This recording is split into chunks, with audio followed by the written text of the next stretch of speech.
In 1928, poet Joseph Moncure March published a tribute to the jazz age of Manhattan with The Wild Party. William Burroughs called it the book that made me want to be a writer. That poem is now the basis for George C. Wolfe's public theater production. The musical is a down and dirty story of one wild night thrown by two vaudeville performers. Oscar-nominated actress Toni Collette makes her American stage debut as Queenie. Stage and screen legend Eartha Kitt portrays Dolores, a diva looking to make a comeback.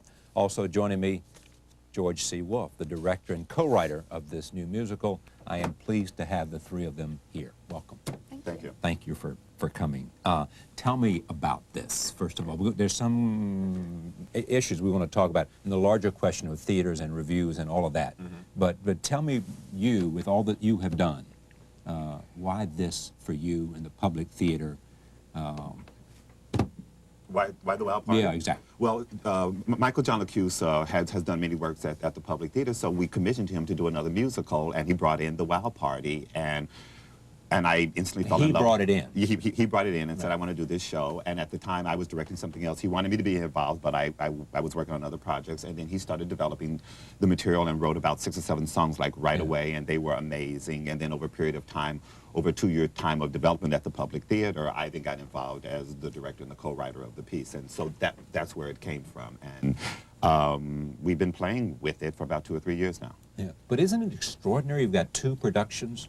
I know. Something based on a reasonably obscure. The same source material. Yeah. I know. I believe sort of the West Side Story and Romanoff and Juliet were in the same season, so it's not that strange. But I think that there are stories that demand to be told, and I think they're just floating around in the atmosphere, and they land in somebody's dreams, and that's how I think they happen. But are you resistant if you know it's being done somewhere else? Well, by the time that we were working on it, we found out later that somebody was working on it, and you don't think about it, because if something is ignited inside of you, you're driven to do it simply because you're driven to do it, and there are other parameters. But who knew when they were going to finish theirs or we were going to finish ours? So it was just like working as a couple of times I heard that they weren't doing theirs. I'm sure they probably heard the same about us. But you just keep working on something simply because you have to.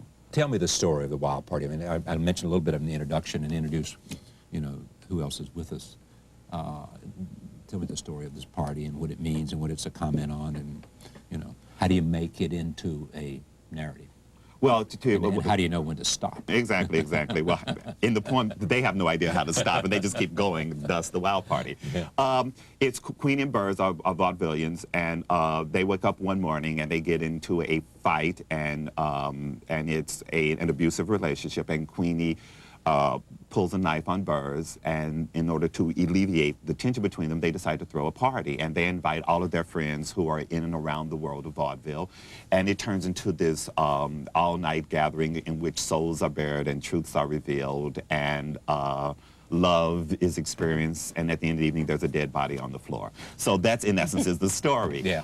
To me, what became very fascinating with working with Michael John was one, that all these people in the story love the way all of us love, which is the best way they can, and what they don't know how to do is also incorporated into the process of love. So that's on a very intimate and personal level, I think, what the story is about. To me, it also became fascinating because the 20s in New York, and 20s in the world, but the 20s in New York was such an extraordinary time because all sorts of boundaries were being crossed and explored and violated, just in terms of race and sexual identity and cultural identity. So to me, the piece is also an exploration of sort of fractured American realities, and oftentimes the mask that we paint on, the identities that we give ourselves are intended to help us survive. At one point, they become suffocating, and if we're really truly going to grow as human beings, we're going to grow as a country or have our identity fleshed out, we've got to let go of those preconceived identities so that we can experience deeper things like love. And that's the journey that I think Queenie goes on. She's a vaudevillian who paints her face white, which I was very intrigued by that, because it's a very sort of Victorian sensibility. At the same time, physically, she's very much so a creature of the 20s, which is very sexually very free. So I was very intrigued by this dichotomy between someone who is painting on purity and at the same time knows no boundaries in terms of her own definition of herself as a woman and as a sexual creature. And that tension between those two, what happens or what needs to happen in order for her to break free and fully integrate who she is. Since Queenie is here, Toni, you agree with all of that? Yeah, I do. I think basically Queenie's through line is that she's somebody who is living evasively and comes to take some sort of responsibility for her existence by the end of the piece. Yeah. Succinctly Did I do well, put. Oh my George? goodness. That's pretty good, George. I'm impressed. I should have heard rather than you, George. 8,000 years to say it. She does it in one sentence. Okay. And your role is? Dolores, who's been there. She Been knows. there? Yes, and she knows what it's all about, and she has evaded all of this up to a point. But she is on the fringe, has always been on the fringe of this kind of behavior, and she's warning, particularly Queenie, that you're ending for self-destruction. Because she knows the penalty of this kind of behavior, and she doesn't want to see the young folks go that route. It has been the most exhausting, satisfying job I think I've ever had. Really? Yeah. Why I haven't done theatre for exhausting quite first? some time. Yeah. Well, I think in comparison to film, where you're concentrating on maybe a minute a day, and the rest of the time you're in your trailer making phone calls and snoozing, whatever, you have to be really alert. It's a constant, you know, you just... Awareness of where Awareness. you're going. Yeah. Now the controversy. Yes. Ben Brantley, New York Times. Yes. Writes a review Yes. that doesn't like the play, Yes. doesn't like the staging, doesn't like anything. Yes. What does that do? And let me just give it this background. You call me. Yes. You and I are friends. Yes. We've done lots of television programs together, remember? And you say, and the reality is, you want people to know about your play. Exactly. You know, and your production. Yes. You know, and you're concerned that one review is so powerful Yes. that you won't have a chance. Yes. Fair enough? I think that's completely, totally true. Also, I think that the review, I mean, one can judge a review because I received bad reviews before.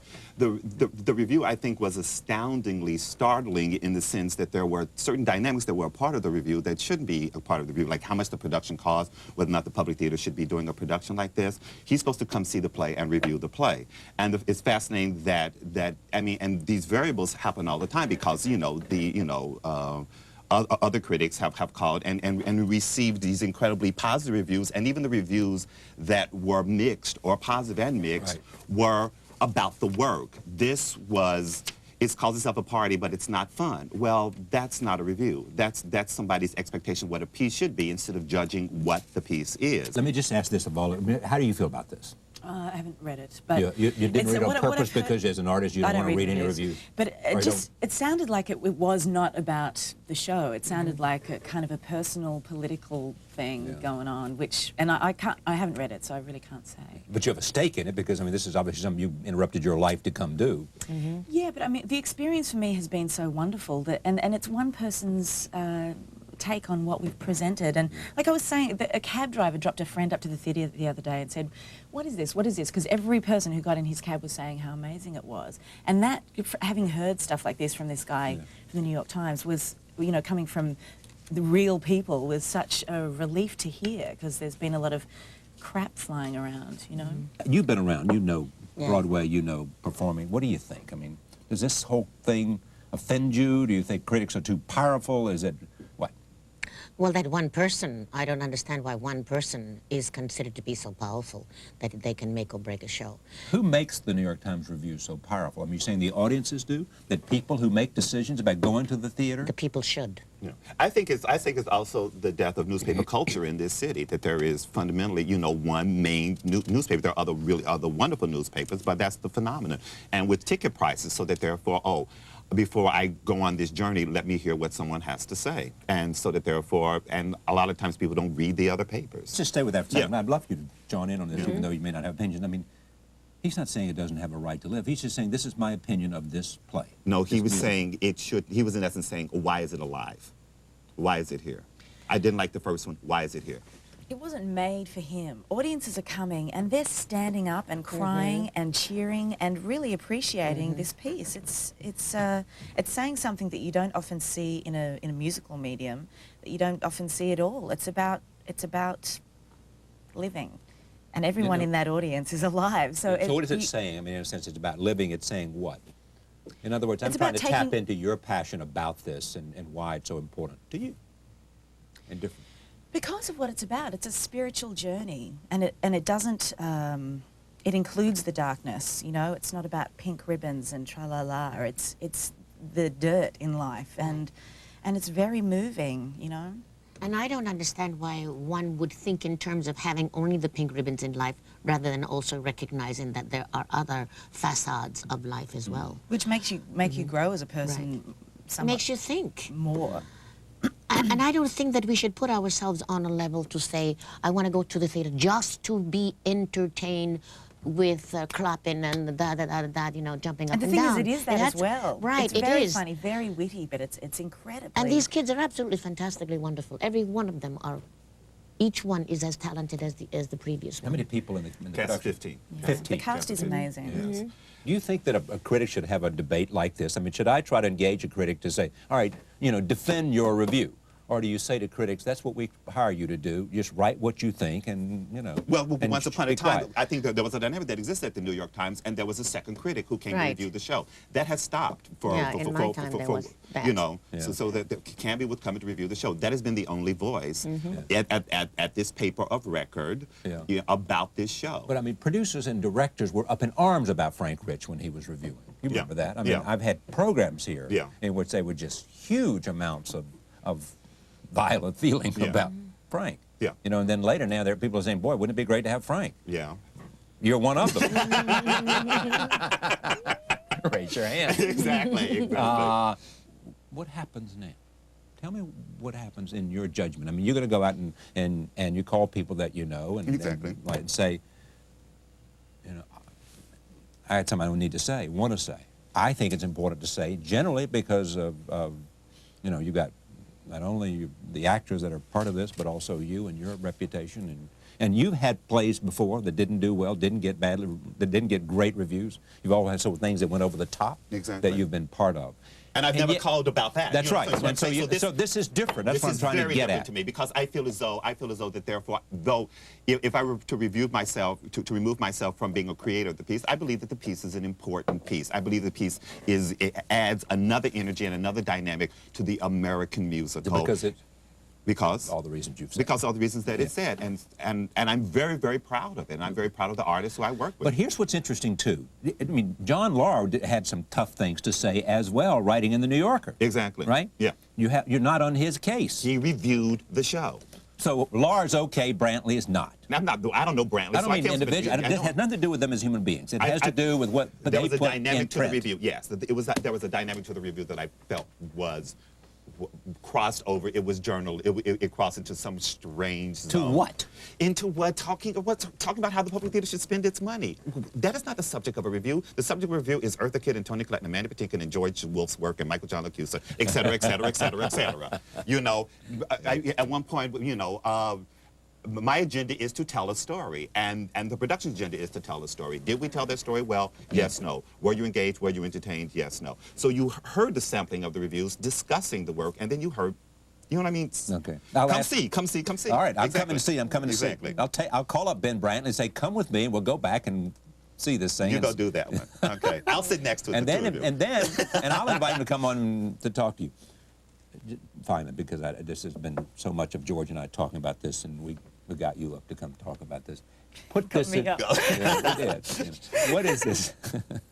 It's your words. Put this in the scope of, for both of you, of your own experience in terms of, I mean, where is this in the pantheon of all that you have done? I mean, has this been a great experience for you? Is this something that, you know, has been enriching for you? Has this been a great professional opportunity? All that. All of that, all of the above. I don't know, in life things just seem to flow, and this came in for a reason. It's not just about taking a job, it's something that I feel very passionate about and I have learnt from, and I'm honoured to have worked with such amazing people. And I believe in this piece. It spoke to me, and I believe that if something can have such a profound effect on me, you hope that it will affect other people, and I've seen it happen, and I love this. I love that I've been involved and will And we've watched it grow. Yeah, From its it's been first amazing working on conception. something that's brand new, to be with the writers and to have the chance to actually be there and be a part of, like, cropping the hedges. It's a wonderful Shaping it. experience because not only do we have a wonderful company to work with, but the project itself is so different, and it's such a wonderful subject too. How people can get themselves with one face on, and we do this all the time. I know I've gone to parties with all of my paraphernalia on, looking like Eartha Kitt, and oh, my God, what do I do here? What am I here for? Am I here to network, which I can't stand? Yeah. And at the same time, we do put on this facade to audition, because I don't think that any time we step out of put on our paraphernalia, that we must be auditioning for our next If job. we walked around with ourselves, with our hearts, people would be squashed on the street. You know, we all present these idealized images of ourselves in order to survive, and this is about daring to actually take it down. I know when I go out looking like Eartha May, the little cotton picker from the South, and with my hat on and the white glasses, and nobody pays any attention to me, it's still very comforting because I don't want to put myself in the position of getting a lot of attention. At the same time, I do feel nobody recognized me, and I'm asking them not to recognize me. So I know if I want to be recognized and be playing the game of networking or looking for my auditioning positioning, I have to look like Eartha Kitt. So you put on the thing and you audition. How much of Dolores is you? All of me is no. Well, I think a lot of me is Dolores.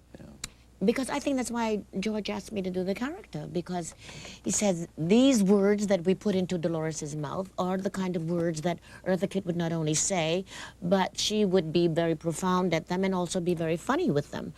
So I think no matter what was written for me to say, sometimes I didn't think that they were very funny, but the idea is to make them funny. Or if they're not funny, pretend that they are funny. Like is the reason why we are at parties, because we're pretending that we are something that we're not. So yes, Dolores is very much a part of Eartha Kitt, and vice versa. And the Dolores and Queenie are sort of mirror reflections of each other in a very peculiar way. What way? Well, just in the sense that I think that if Queenie survives, and I believe that she will survive, this is the person who has survived. Yeah.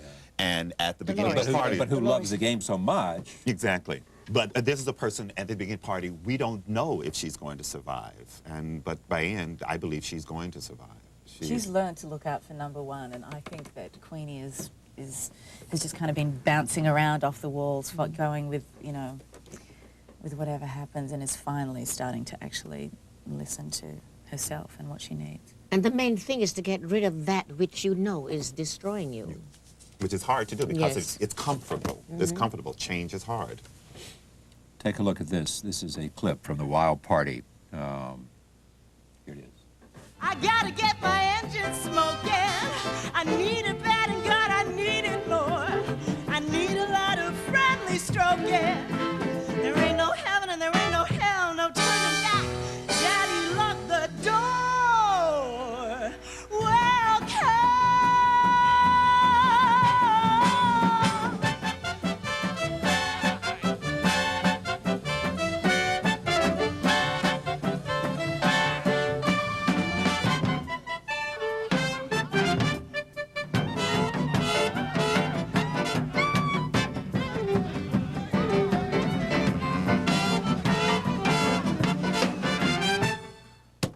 The Wild Party is playing on Broadway at the Virginia Theater. My thanks to George Wolfe, Toni Collette, and Eartha Kitt. We'll be right back. Stay with us.